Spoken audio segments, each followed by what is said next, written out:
Hello, everyone, and welcome to another live here on Adobe Behance Live. There you go. I'm throwing my lines all over the place. It's with all the birthday love that's coming through on the chat, which I'll address in a minute. But if you're watching us on YouTube, you can do that. That's just fine. But you won't be able to get involved and join in the chat that I'm talking about right now.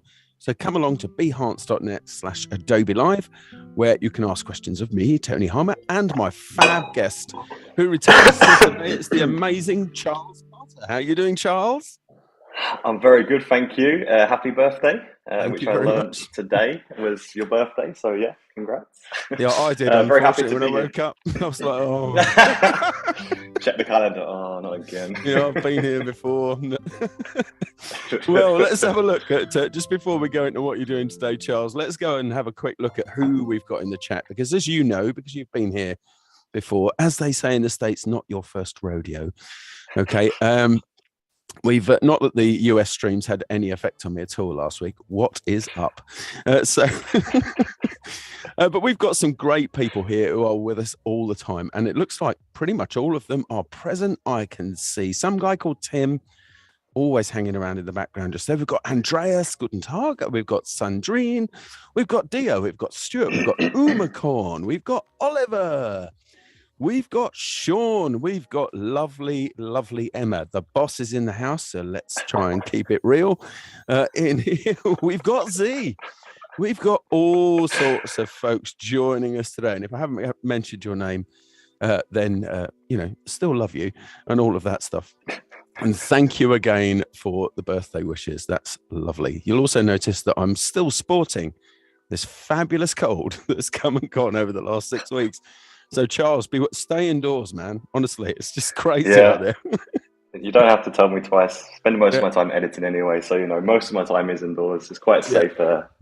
Quite a safe occupation. Yeah, if it wasn't for the children running around, I think I'd be fine too, but there you go. But anyway, so as they say over there on the other side of the pond, what is up and what are we doing today, Charles? What's going to be happening?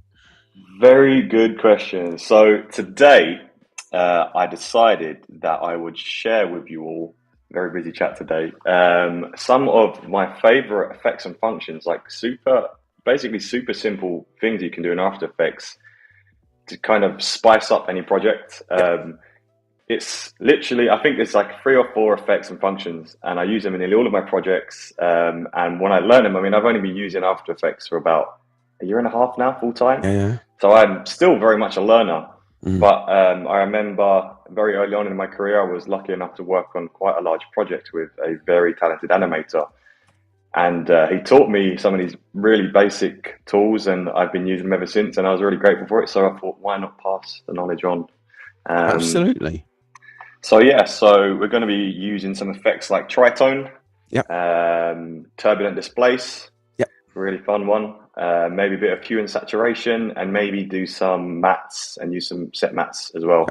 And then function-wise, wiggle, great little function.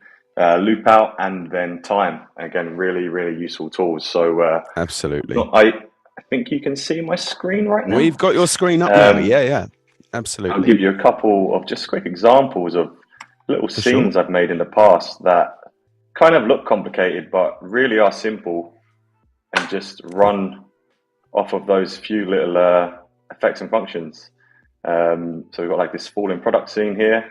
Yep. And then we have, in fact, I'm just going to show you live. So we're going to put together a scene right now, and we're going to start off by putting together a little loop-in texture background. And then we're going to build up onto that with some titles, and then use some set mats and just kind of go from there. So start with the most basic of things here, and we're going to put together a little textured background.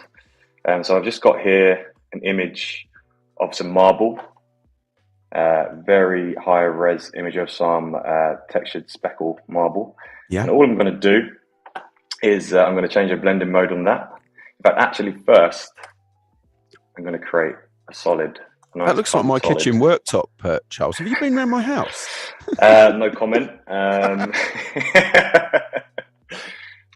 Add in some more personality to the live stream, make it a bit more custom. So I'm just going to create a little coloured solid now, just so you can see what I'm doing. So we have this speckled slab on top. We're going to change the blend mode. I'm going to change it to screen. Yeah. And it should just leave behind the dark sort of patches there. Yeah. And I've also put the opacity down a little bit. What I might do is actually change the levels just to bring out a bit more of those textures. So we're going to go into effects. Yep. Levels, and drop that on. And then here I'm just going to push, other side. Push the white down. Oh, the output levels. Okay. That's it, yeah. Yeah. Just to bring a bit more of that texture in. Yeah. Just to make it a bit more. I mean, I could also use a contrast, I guess, right? This is kind of the fun for me of After I think Effects, levels is a bit finer. I think levels good because you get a lot more bang for your buck. I mean, you do know that on the white there, you're moving in the output levels, not the input levels on the white. They need to be discerned. Yeah.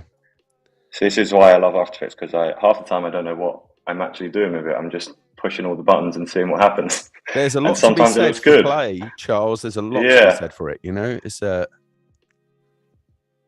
that looks all right to me. I mean, for now that will do.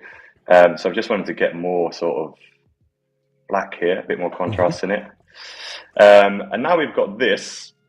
It's a nice basic little bit of texture. What I'm going to do is animate it. And to do that, I'm going to open up, I'm going to press P to bring up position, and I'm going to hold Shift and I'm going to press R to add rotation to that. And I'm going to keyframe them both here to set the original position. And then I'm going to change these keyframes to hold keyframes. So they won't gradually change between keyframes. They'll just jump from one to the next. So that's our starting position. I'm going to move along a bit and I'm just going to rotate. And then sort of, in fact, I'm going to do it manually. Just going to drag it. I might actually scale it up a bit as well, just because it's a bit small. Charles, you've just taught me something, man. What's that? Shift R to add to the properties. Do you know what I normally do? I normally tap R and then keyframe that, and then just tap UU to bring it back so that the things with keyframes on it. I did not know that. I mean, I've been using it a while.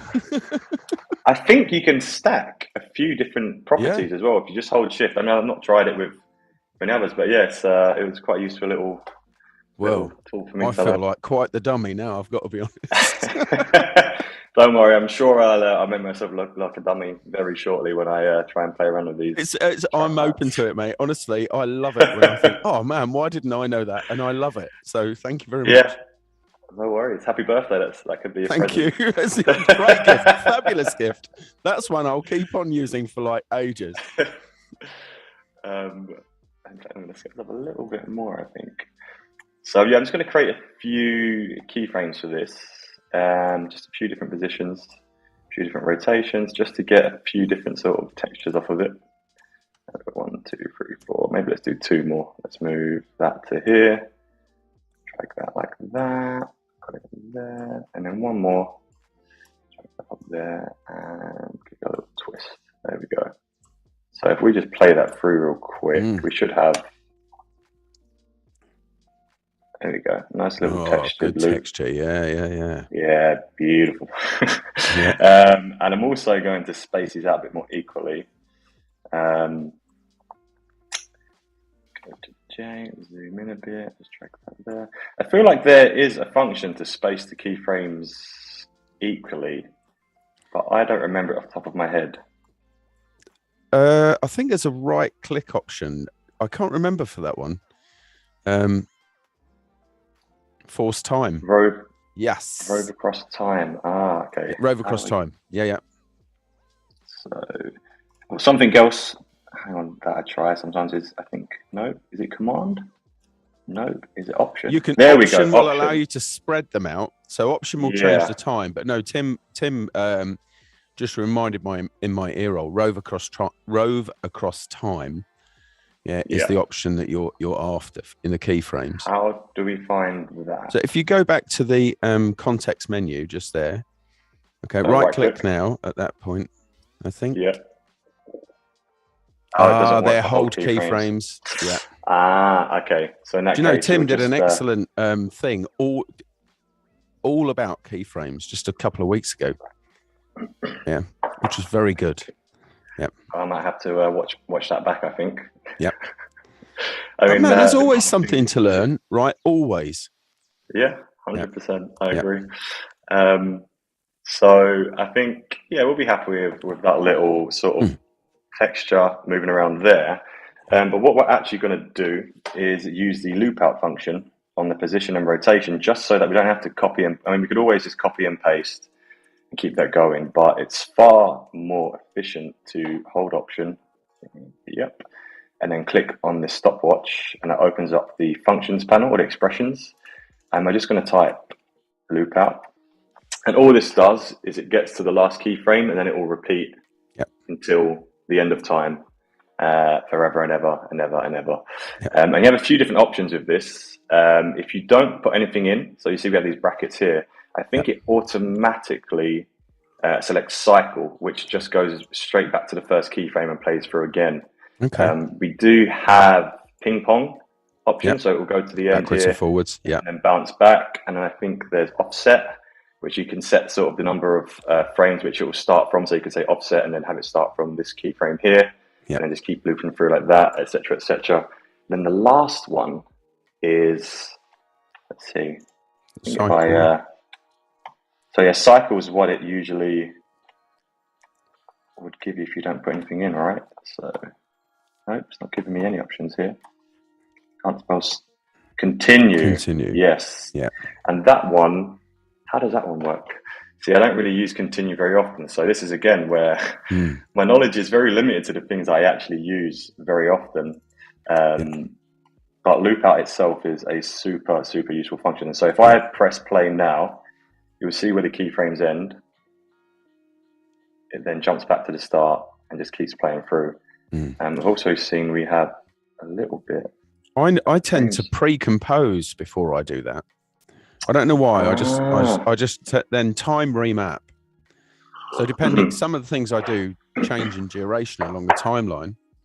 Right. I tend to pre-compose, then right-click and enable time remapping, and then do the loop out on there, because that way I can just stretch the span to meet whatever project I'm meeting, which is a handy way to do that. Yeah, that's pretty smart. I was going to say it might actually also solve the problem because as well when you do use cycle, it jumps back to that first keyframe, and if you look here, there's like a small split second where it kind of has this awkward little jump where it repeats itself. I think you can kind of fix that if you copy and paste first frame to the end. You always want to be just a tiny bit shy of it mirroring the first frame completely, because otherwise you get a stutter where it's just static, just for 1/30th of a second. But we can actually perceive that. You know, that's the thing. By the way, Tim, who is like Adobepedia, of all things, such a great guy, is letting us know that continues to animate a property based on the velocity at the first or last keyframe. Okay, so it keeps. Okay, yeah, I think I remember seeing that now. It's like a ball continuing at the same. So it comes on at one speed, it leaves at the same speed. I think there's some really handy animations actually somewhere that demonstrate it really well. If you do want to look up sort of how the loop out functions work. But for now, just so we don't spend too much time on this small piece here, I'm going to leave that as is. So we've got that. I might actually change the color a little bit using the hue and saturation effect, which again is a super useful tool. I love it. Whenever I have patterns or overlays or anything, I love to just sort of add this on and play around with it a little bit just to see if I could sort of change change how something looks. I think I want it to be a little bit darker. Obviously, we have this behind, which is bringing most of the color in. But, if you just wanted to tweak it a little bit and play around with the colors, that's a really useful tool to do that with. So now that we've got this, I'm going to close that down, and we're going to bring a little title in. So I'm going to add a quick title over the top using the text tool here. Cool. And what should we type? Happy birthday. I think that seems like a very... Yeah, it might be my birthday. Also, I used to be in a band like a long time ago. I've been in a lot of bands, Charles, but I was in a band called the Calypso Sisters. Yeah. We were essentially a rock band, but we had a cellist. Her name's Anna. And we'd been in the band, we'd known each other for ages, and we'd been in the band together for ages before we found out that we actually shared a birthday. So if you're watching Anna, or Dr. Anna, as you are these days, happy birthday! Happy birthday, Anna. Hope to see you in the chat. Yeah, that would be very. I'll be calling that. That would be very funny. Okay, cool. So we've got we've got a little title here. We've got some text, and all I'm going to do. In fact, I might want to change the color here.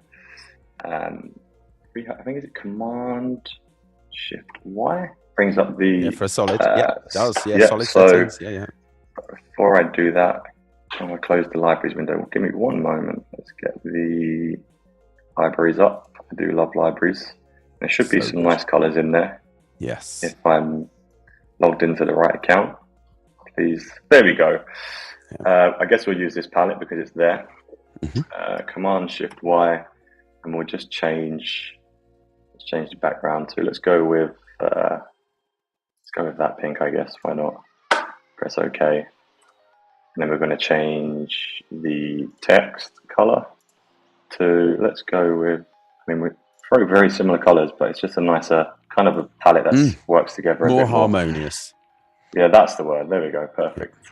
Okay, cool. So we've got this, and something that I really like to do in projects is just add a little bit of motion to titles that would otherwise be static, just to give it a bit more, even if it's very subtle movement, and it just brings a bit more interest to the scene.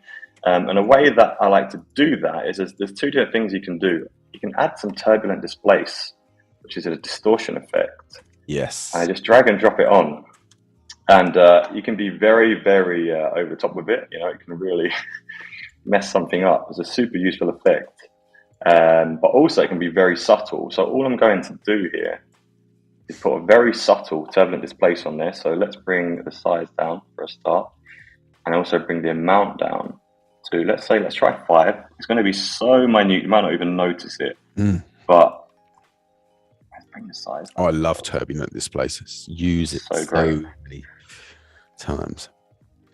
And you can see Tim and I did one of our film club things last year. We did Dr. Woe. Right. Yeah, because we try not to infringe. It's like Doctor Who with an A on the end. I think I saw clips of that. Maybe I think I might have seen some of that. Yeah, we used turbulent displace to create the time tunnel that we were working with. It's good fun. We're going to hopefully, if we have time, we'll play around with some more sort of ways to play around with it. But yeah, we've got just a very minor turbulent displace on it. I might actually bring the size down a little bit more, just 20, just so it's a little bit less noticeable. And all we're going to do here is the evolution sort of cycles through that, and we're just going to use, as I mentioned earlier, the time function. So, or the time expression. So again, I'm going to hold Option, click on this, and then down here, we're going to type time and then asterisk, and then I think let's see how 75 looks. So all that's going to do is I think how does it work? It's going to move 75 milliseconds every milliseconds. No, degrees. Yeah, sorry, my bad. Is it every 1 second? 1 second. It depends on the first number. Time. So no, it'll be whatever frame it's at. So then if we press play, not a time traveler today. But essentially, the higher the number, the faster it's going to be rotating. And I mean, you can't really see, but that's kind of the point. It's such a subtle. I mean, obviously, if we push this up to say 50, you can see a much more obvious kind of effect there. Kind of a nice way to start off doing an old film effect, that, you know, with particles on top Right. of Yeah. like that, Yeah. using that Yeah. texture because it has the same randomness as old film. Yeah. Kind of like a film grain. Yeah. Mm. I'm gonna push that up, but yeah, I think that's cool. And you can see there, it's just very slightly moving around. It just gives it like it makes the letters look as if they're moving around a little bit on the page.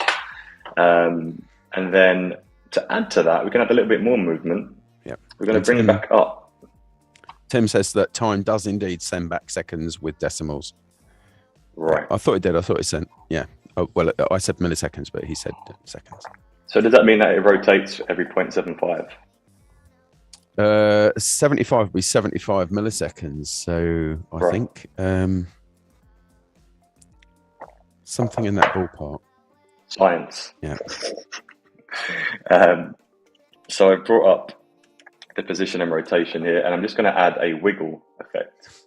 So with wiggle expression, and all that does again is it cycles through. So I think the first number is the number of time. times. So that so that's once every second. You want it to wiggle across 5 pixels in space. So if we play that through, you can see here it's just moving very. We're going to bump it up just so we're a bit more obvious for the sake of people who aren't on my screen.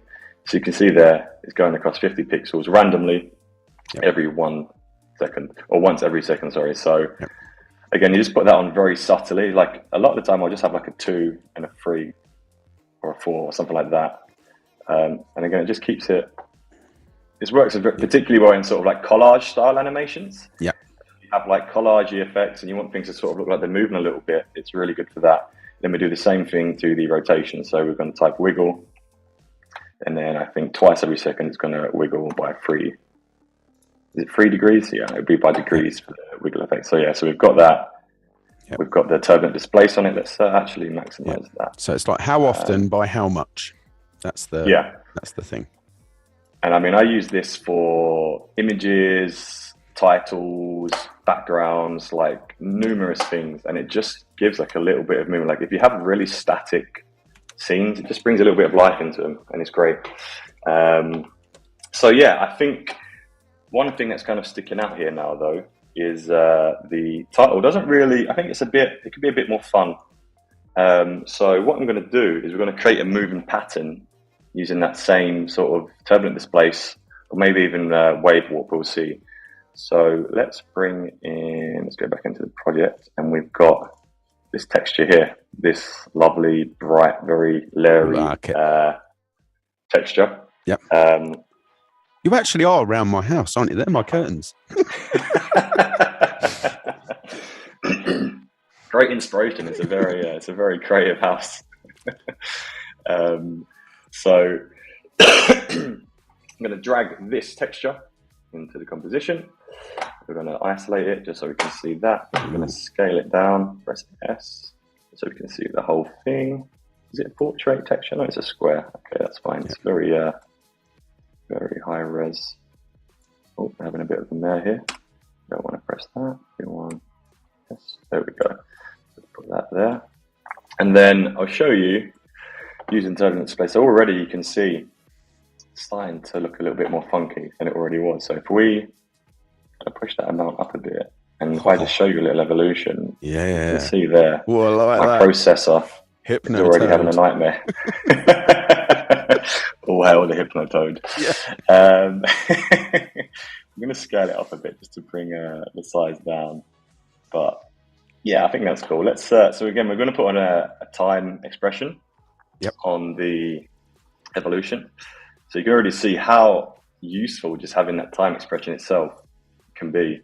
Let's give it, let's say, time. Let's see how fast 100 likes to go. Is that too much? After Effects is so tolerant these days. I love it. Just I don't know how. I mean, I know you've been doing full time for a while, but I mean, before, just even a couple of years ago, in After Effects, if you didn't terminate everything properly, like with a semicolon, as you would in JavaScript and other scripting languages, After Effects would just give you that yellow bar across the bottom, going, Computer says no. Yeah, Exactly. Whereas I now think it's I think sort I've of been it's lucky. accepted that we're humans and that we just type stuff and just carry on, and it does it It's for us. It's like it compensates for our laziness, I it think. does. In Yeah, 90%, I think, of occasions, it does that. yeah. It's good. Um, I mean, I wouldn't be able to do all of these expressions if I had to remember every single little detail, no doubt. But okay, cool. So we've got this template displays in it now. I think we're gonna. Yeah, I think that's a good size. I mean, if we can bring the size up, and it's sort of. I think that's a good size. Yeah. There is another way we could do that if we wanted to. We could use wave warp, which is also a nice little. We'll turn that off. But with wave warp, you have to kind of have the angle. Yeah. Play with the angle a bit, and that can be a little bit more finicky for something like this. Yeah, I mean, it can get bonkers with that wave height thing. It can go like crazy. Yeah. Also, you can change the type. So you could try going from a sine wave to something like a semicircle or a sawtooth. Yeah, you can put. I mean, there is actually. I don't know if I have it open at the moment. Where is it? There was. I mean, I was playing around with beams the other day in a project, creating these beams, and I used wave warp to turn them into little zigzag bolts. Yeah. I mean, the way you can apply these is just ridiculous. But I think for this one, we'll stick with the turbulent displace. Just give it that movement. Color wise, I think I would like to add a gradient to it. Just because I think having that one color, let's see how it looks with everything else first. Actually, let's put it underneath. We don't want it underneath the texture. Put it there. Let's unisolate it. So it still kind of looks quite. It's looking very Austin Powers right now. I like it. Pretty cool. I want to find that one keyframe that's coming off of the. Where is it? The one that's bugging me. There. Why is that happening? Oh, yeah. With that, yeah. Why is it doing that? So it's not that one, not that one. Interesting. Seems to be just picking, moving up there for some reason during that one. Is there anything further along in the timeline that have accidentally introduced? No. Shouldn't be. Okay. Unless it's. See, it might be trying to resolve the loop back to where you are. You know what? I haven't put the loop out on the rotation. That's why. So it's running out of that. Right. Okay. So there we go. I make all the mistakes. So, and that's what is why I typically pre-compose those things, because it just gives you that control. Yeah. We talked about how forgiving it was. Yeah. And it's now loop out. Come on. There we go. That should work. Tim's asking in the chat if you're planning on having this as a looping export. Will you? I mean, for me, this would generally be something like a scene. So a lot of the videos I make for clients are I'll break it down into shots, and this would typically be this would be like an intro scene with a title, and I would have. But then I usually have like a master composition, and everything else slots into it. So the background would maybe be looping along the bottom. So I'd probably have this continuously looping as a background, and then all of the shots would maybe be attached to a knoll and a camera and sort of swoop in and out, which we can maybe, again, depending on time, see how quickly we get through this bit, do. But yeah, I think it really varies. But I do like to have my little looping textures. Something else that I like to do to sort of spice up my titles is, again, very simple thing. You can use sort of set mats and alpha mats. Yep. And something I could do with this pattern, bear with me whilst I remember how to learn how to do it. Yeah, that's all right. I like to draw a little shape. That's actually a mask, not a shape. Let's unselect that. Draw like a little square over my title. And then I'll use that sometimes as a track mat shape layer. So I can track mat the pattern to that shape. So we have that. And then if I put the text on top, now we have sort of like a square background behind it. Color wise, I think we can definitely change the color of that pattern. I was going to put a gradient on it. So let's just put a gradient ramp on it quickly. And by the way, people in the chat and people watching, right? They're always very, very kind on understanding that you're doing this live in front of a bunch of people, you know, and that things happen. And your brain works differently when you're doing that. You know, it's hard. It's hard, and I think everybody appreciates that, Charles. So, you know, don't be hard on yourself, man. Thank you for being understanding. I appreciate that. So yeah, I just chucked a little gradient ramp on this. Maybe I'll change it from blue. Let's get the hurry back up quickly. This is why I need to have it on a separate page real quick. Let's put it here. And then go to the gradient ramp. Don't want that one, move on to this one. Let's make it, that's not very nice. Let's go for like a, do that and then just brighten the orange slightly. Make it a bit more closer to white. There we go. Okay, that'll do for now. So that's one way we can have like just like a little bit more, again, added movement and interest to a scene. It's just super simple using turbulent displace, using some set mats, some alpha mats. I mean, this scene here is sort of what I'm trying to draw inspiration from when I built this the other day. And it's just, you can see here, we've got that pattern, we've got a gradient ramp across it, and I'm using a few different mats to sort of, if we go into this gradient here, that's built with a bunch of masks.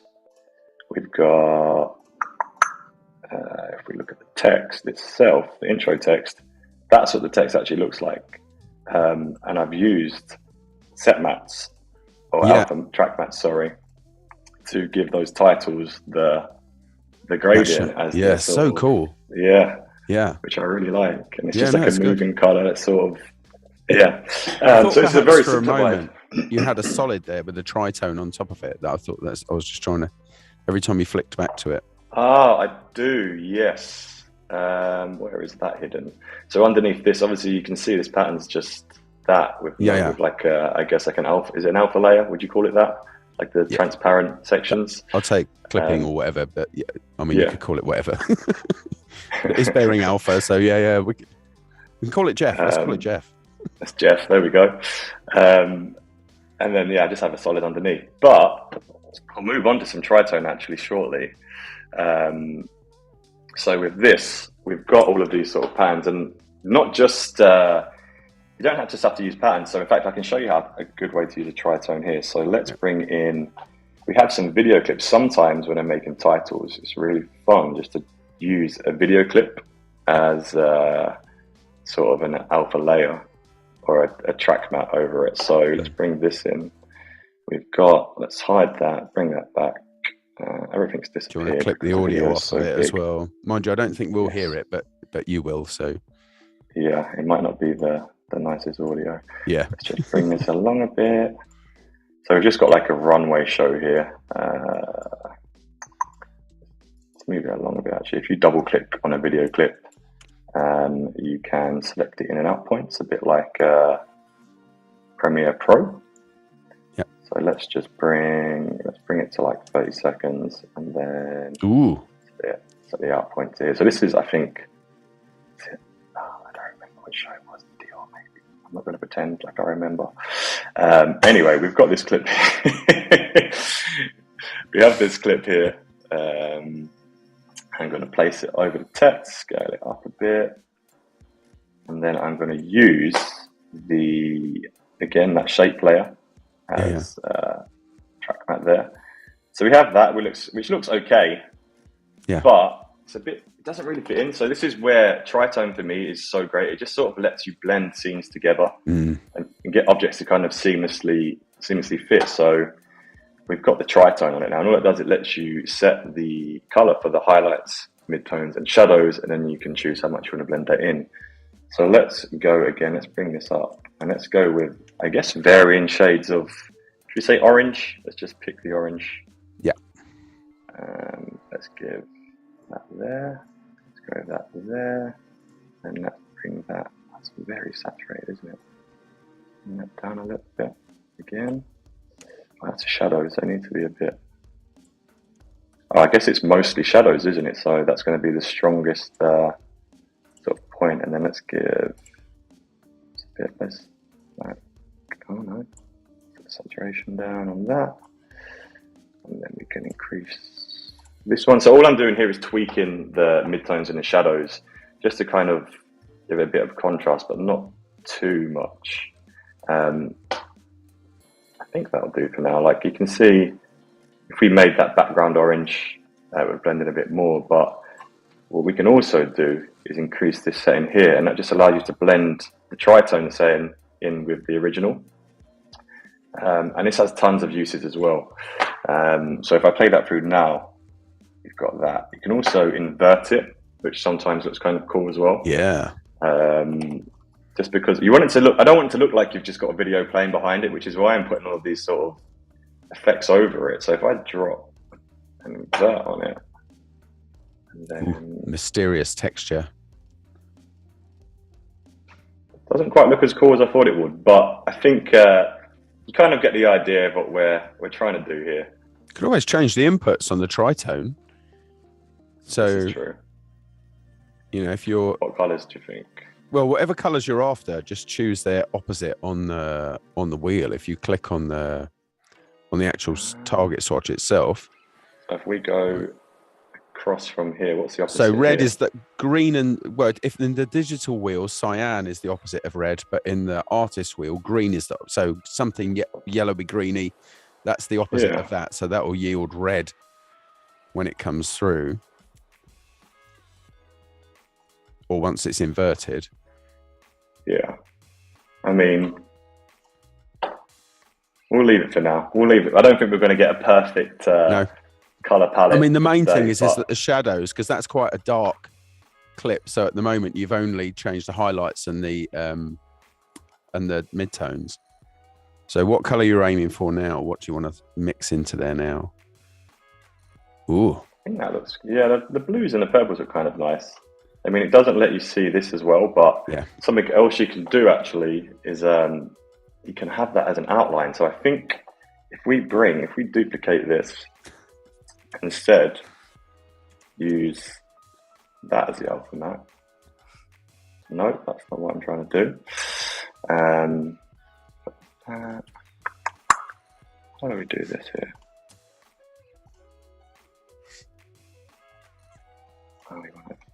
There we go. See, again, learning how to do this as we go. But sometimes, what essentially I'm trying to do is you can also have that video just as the outline of text. Yeah. So again, using the track mats and stuff, you can do that. But I do want to quickly get on to sort of the last little falling scene and show you how we can combine it all with loop out, and also use the tritone to blend everything in. We've got at least 20 minutes, so we're good. Okay. We're good. Cool. So there's no rush, man, none at all. I think we've gone through tritone a little bit. We've done some hue and saturation, wiggle, loop out, and time. So if we combine everything, this scene, where is it? Where have I hidden it?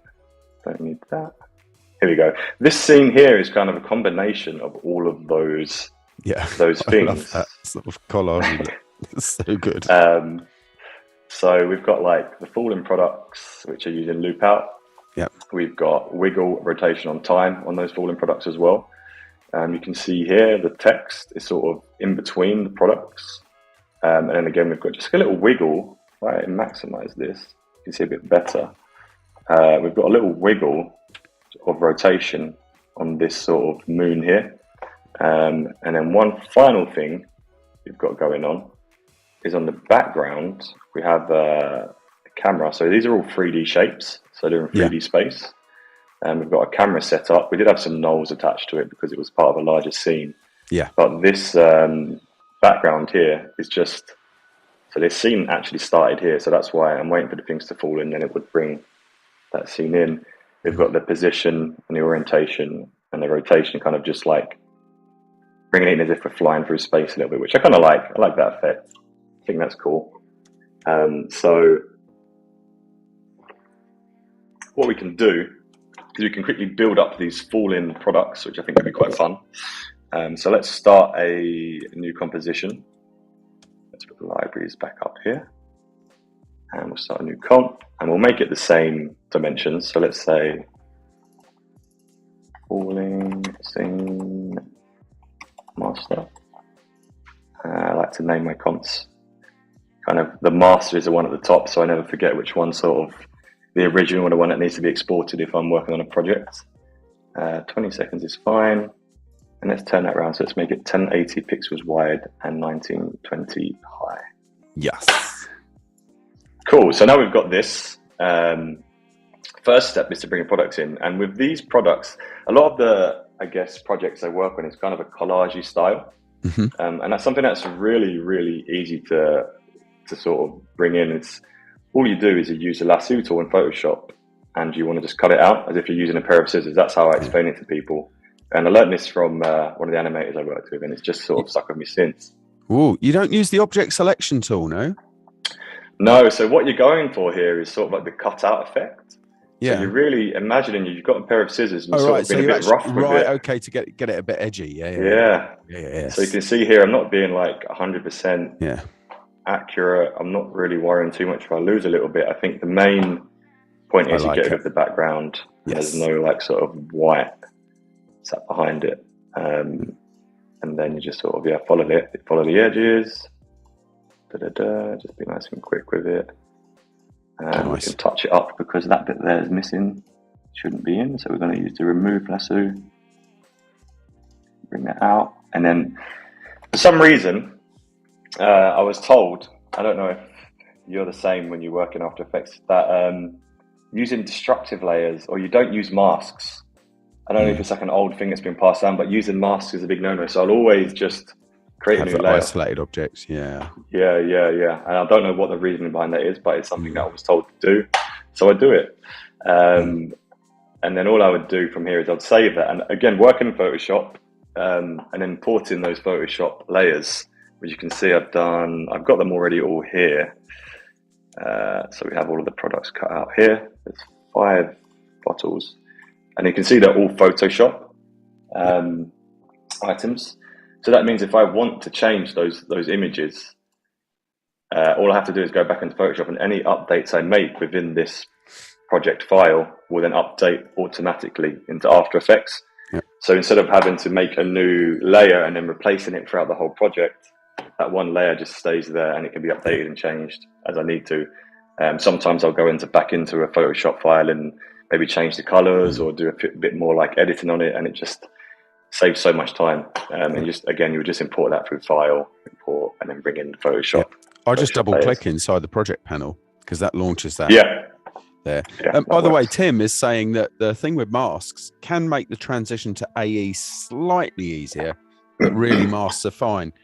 But I don't know if it's like an old school thing, but whenever I'm bringing in Photoshop content, I do exactly the same as you. I tend to jump it out onto its own layer. So I just work with that layer. But it's not always the best workflow, mind, but I still do it that way. Because it feels like to me originally, it did make sense to sort of use masks or non-destructive sort of editing. But I got told off. He was like, no, you can't do that. You've got to bring it in this way. And I was like, okay. Rick in the chat is saying, if he's actually asking Tim, if you use a mask, would it retain the full layer size? And maybe that's why. Actually, that alpha channel forces, I don't know, but Tim being the excellent person he is, will come in with the answer. But so that would be nice to know. I'd love to have those questions answered, to be honest. It's just something I've done. So you're name dropping a little bit here on people you may be working with at the moment. This is an old project to have, right? Keeps me busy. I was going to ask you how work was going, but I don't need to. I mean, it's really obvious, Charles. I mean, all of the projects I have set up are with these said products, so just already done for me. Note to self: when I next do one, I'm going to drop in a few products that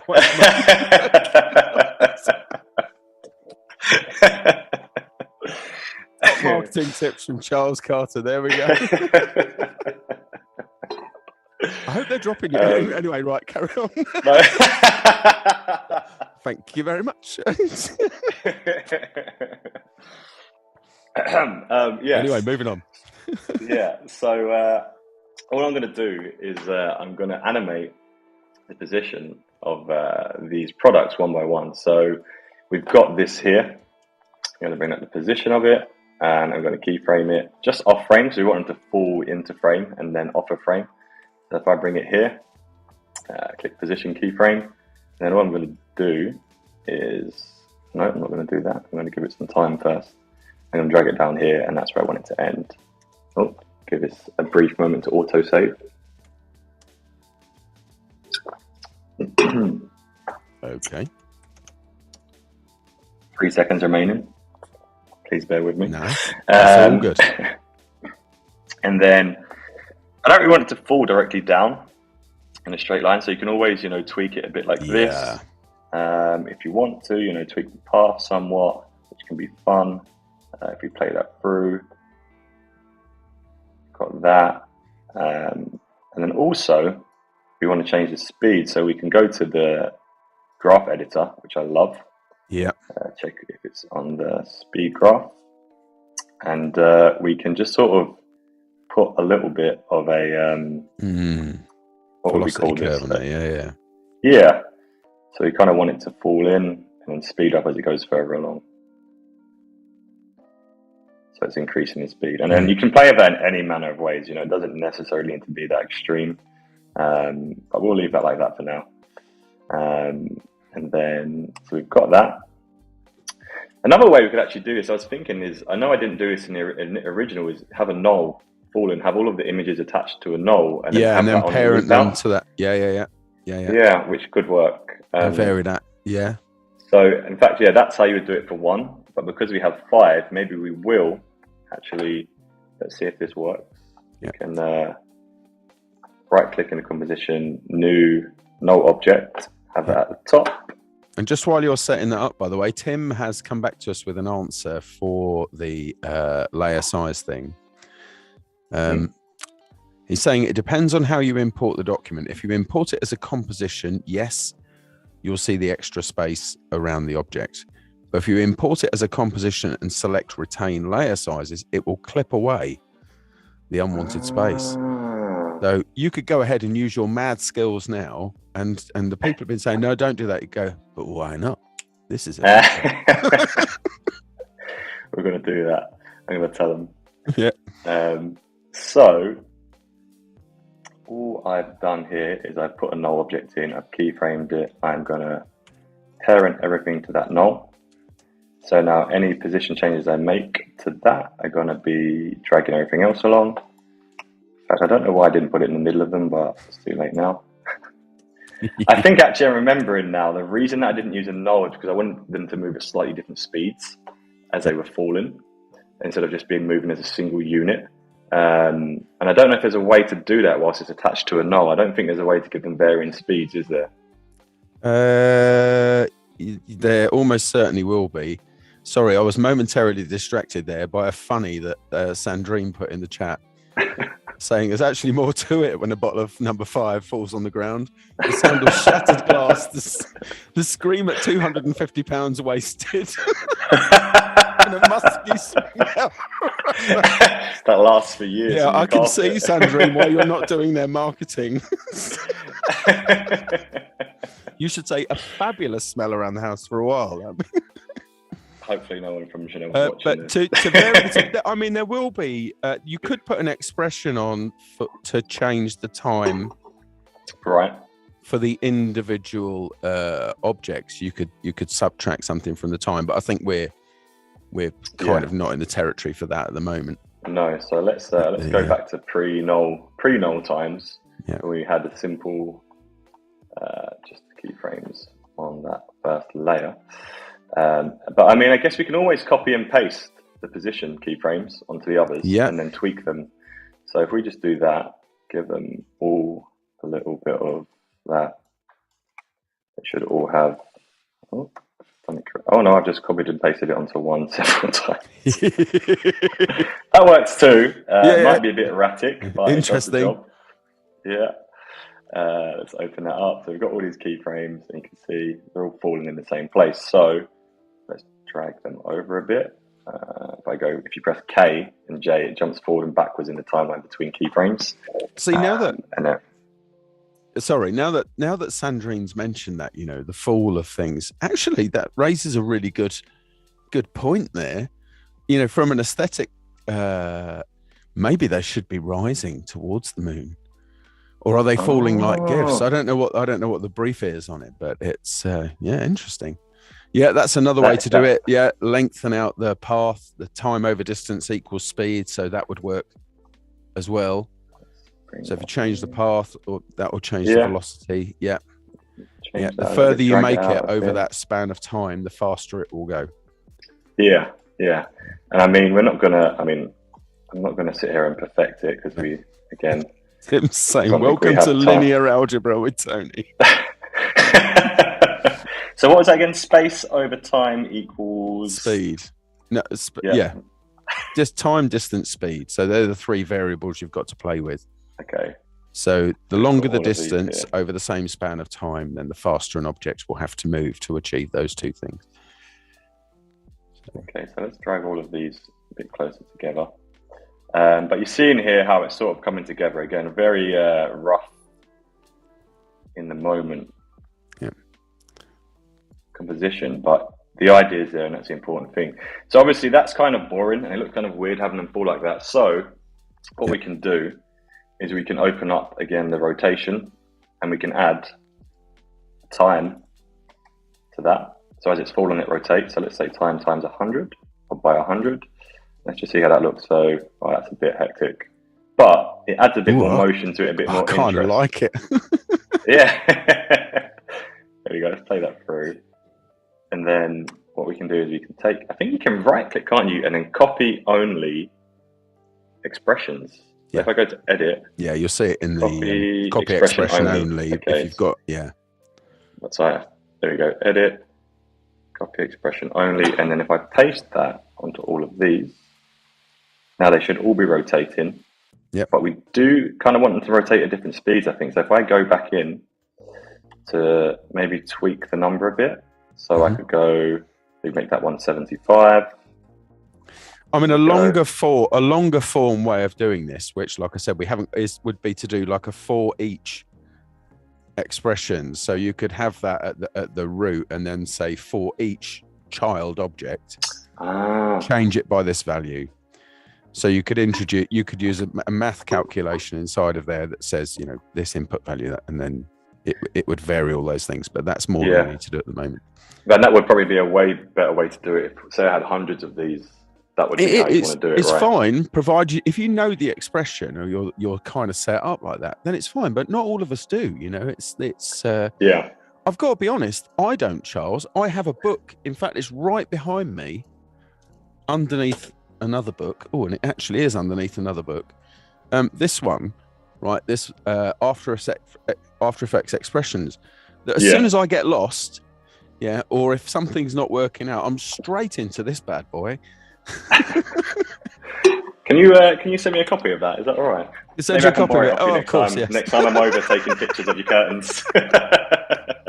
I'll tell you what, I'm going to start doing QRs. I show so many books on it. I'm going to start doing QRs that Tim pops up with an affiliate link, because I like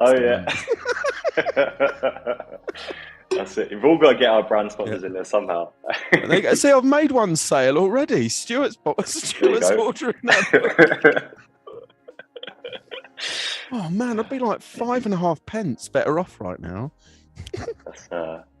It's all about the pennies. They stack. It is all about the pennies.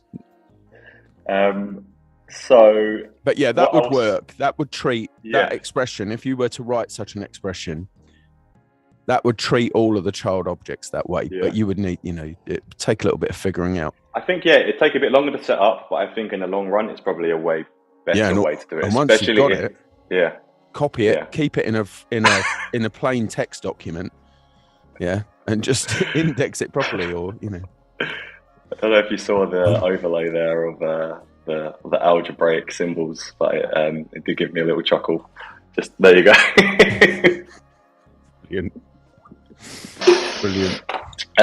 So what I could do is always add a quick wiggle to the position. I'm just going to do that. Wiggle, let's say 2 and 3.